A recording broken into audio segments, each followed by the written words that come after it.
We got a bunch of new information from Nexon yesterday, but what did it say and what does it mean? Will it be enough for the judges to deny the dismissal or stay the discovery? We're about to find out. Yo, what up, guys? It's Derp here with another video about the Dark and Darker court case. This time, we're doing a quick breakdown of Nexon's latest court documents and court submissions. What I'm going to cover today is Nexons Surreply. What did it say? What does it change? Nexon's opposition to the delay of discovery. New information and valid arguments. What happens next? A quick TLDR and a timeline update at the end. So before we get into the video, I always want to give a huge shout out to everyone who's been watching live, who's been subscribing, who's been leaving comments, and who's been joining the guild. A huge thank you to everybody shown here in the scroll for the supers, the memberships, and the support. I can't thank you guys enough, and I can't do this without you guys. You guys are amazing, and I love you. But yeah, let's get into the video. So, Nexons Surreply, what did it say and what does it change? Nexons Surreply mainly focused on Iron Mace's reply to Nexon's opposition to the motion for dismissal. I know it's kind of confusing, and it's starting to resemble a Facebook post between a bunch of boomers instead of a court case, right? It's just a bunch of comments in line at this point, and everything's starting to kind of bleed together. That's why I'm here, to sift through all this nonsense and to help you guys out. The main purpose of the surreply is to have a large majority of Iron Mace's last reply stricken from the court case. At least that's what Nexon wants. Meaning, Nexon doesn't want it to be usable against them in court. They don't like what it said. They want it to be removed from record. Their argument is fairly simple. According to Nexon, Iron Mace's reply was out of turn, irrelevant to the case, and doesn't really follow the rules of the court. In Nexon's opinion, Iron Mace submitted new evidence and new witnesses without prior approval of the court, which is somewhat true and in theory could have a lot of their last reply thrown out. However, Iron Mace's response was a direct result of Nexon's opposition to the dismissal. So it's an opposition to exactly what Nexon said to begin with. Iron Mace's reply was basically just a response to what they were already saying. So that kind of makes it a little bit more valid, Iron Mace's reply for. But it also, Nexon's response also adds new information, witnesses, and testimony, which makes this argument somewhat hypocritical and kind of in bad faith, at least in my opinion. So how a judge is going to rule on this is pretty much unknown. Both people are adding new information, new witnesses, and submitting new testimony inside of these documents without getting permission to do so. So even though Nexon makes a few valid arguments that would usually be somewhat damaging to IM's case, these arguments are mostly opinion-based, and they don't really cite any evidence to support them, which makes it difficult to kind of say who's winning. It really could go either way. I remain cautiously optimistic that this whole thing is still in Iron Mace's favor, but at this point, they're both kind of in the wrong by bringing up new information and citing new sources without proper approval. And Nexon a little bit more so because they're also misquoting and just outright not quoting some of their sources and conflating pieces of evidence and arguments that aren't even that weren't even said by Iron Mace. So there's stuff that Nexon is citing as sources that Iron Mace said or was supplied by Iron Mace, but it wasn't even actually Iron Mace who said it. It was like a streamer on YouTube. So there's stuff in here that just isn't necessarily true. So it's hard to, once you start like looking at what is factual and what's not factual, and who said what, and looking at the actual wordage of these documents, Nexon has been a little sloppy in my opinion. But Iron Mace did kind of speak out of turn and submit new witnesses and stuff. But that's also what Nexon did. So they're kind of going down this slippery slope, right? They're going down this path that is kind of tit for tat, right? Like, you said this, you said this. It's like starting to resemble a high school argument. And it doesn't really look good for either party. This type of behavior and response is often very heavily frowned upon by the court. So there's this article from the American Bar Association that I have linked in the description that says unnecessary sur-replies and motions can lead to basically all of the declarations regarding said motions being thrown out. So everything that we've read and heard on the motion for dismissal and the motion to stay discovery might end up being thrown out from both parties, because then the court will order both parties to work together on what's called a joint statement that is signed and approved by both parties. So if that happens, neither party will be able to make any headway and will be forced to work together on one singular statement that reflects both sides of the story that is signed by both parties. So it's basically one document that both sets of lawyers have worked on and both agree is accurate and reflect what's going on. So that's going to be very difficult to make, and it's going to take a while. And usually after that, the court usually doesn't allow any party to add any additional context or replies or evidence to this portion of the case. They won't allow them to add anything else that's relevant to that motion. So it's kind of a one and done situation. If they end up doing sur-reply after sur-reply after sur-reply, and they keep drawing this out, not only will it push their court case back, but it'll force both of them to basically scrap all of their previous arguments and resubmit a much weaker argument for both parties. So it just won't be good for anybody. And that's according to the American Bar Association.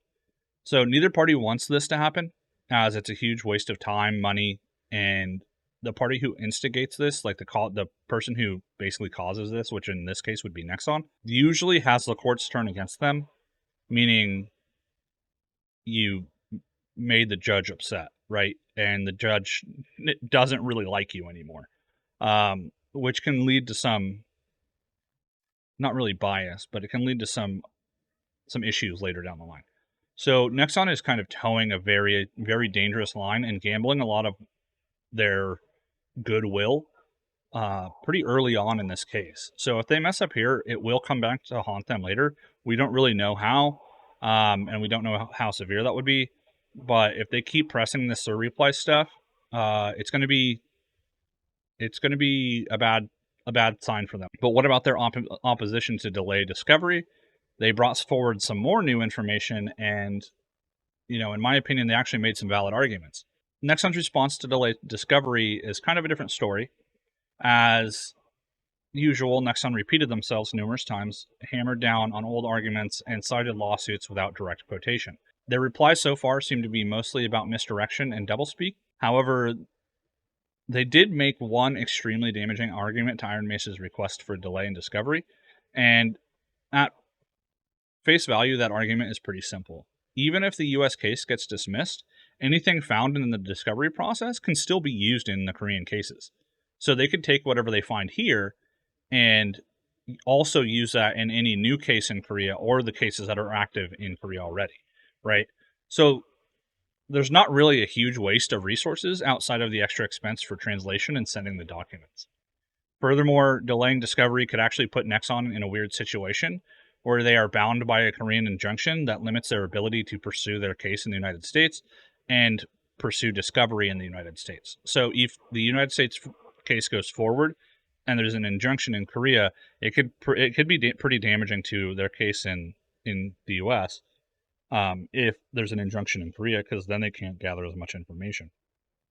Or they might be limited in their information gathering. So essentially, they're claiming that the discovery process in the United States is way better than Korea. It would give them access to more information more quickly.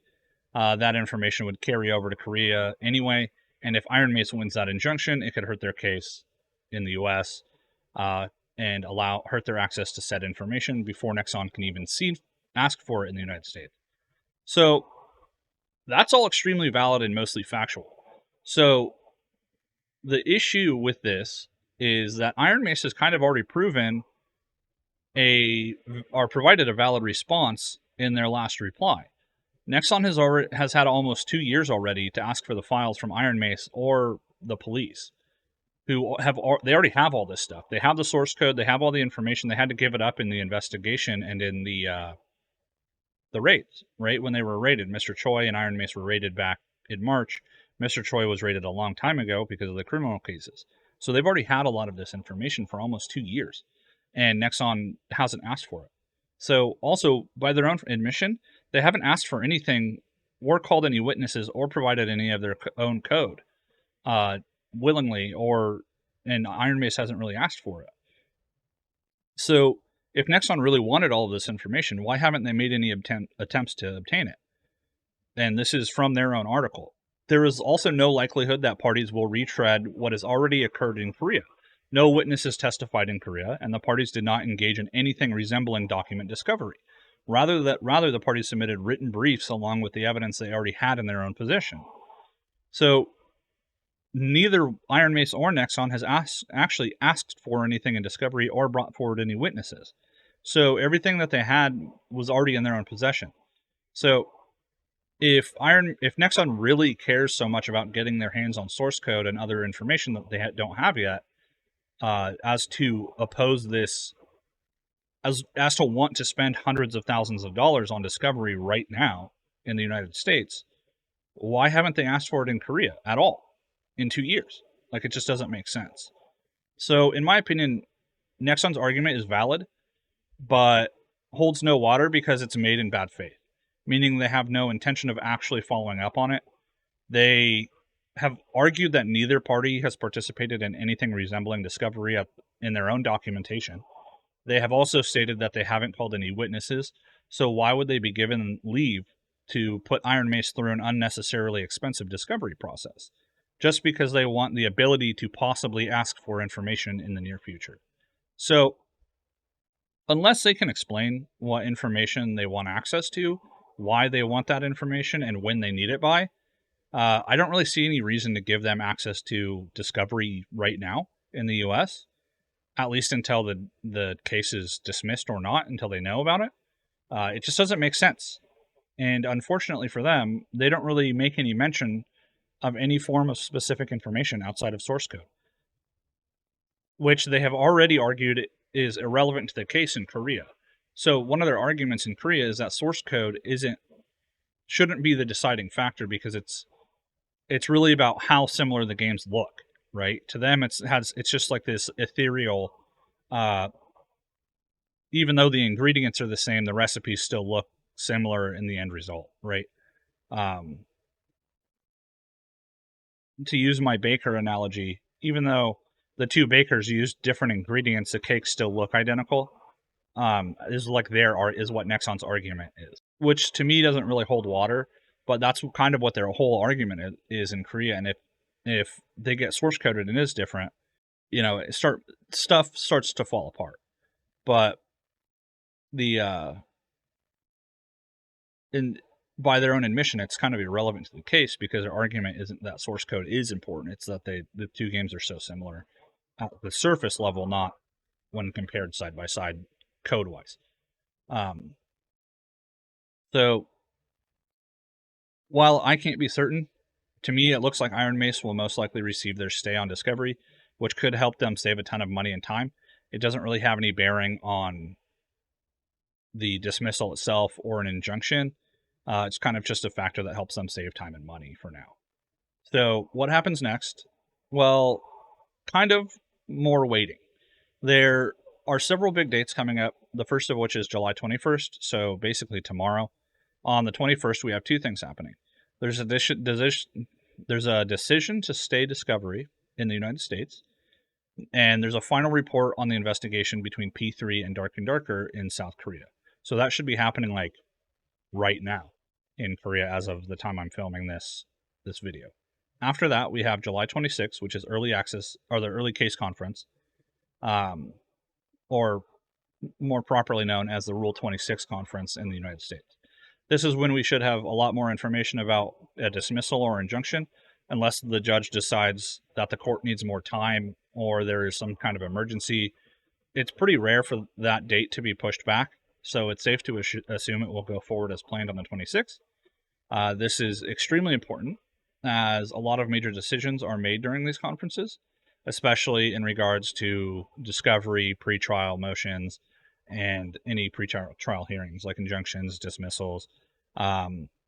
If the motion to stay discovery isn't made yet, it would be made then.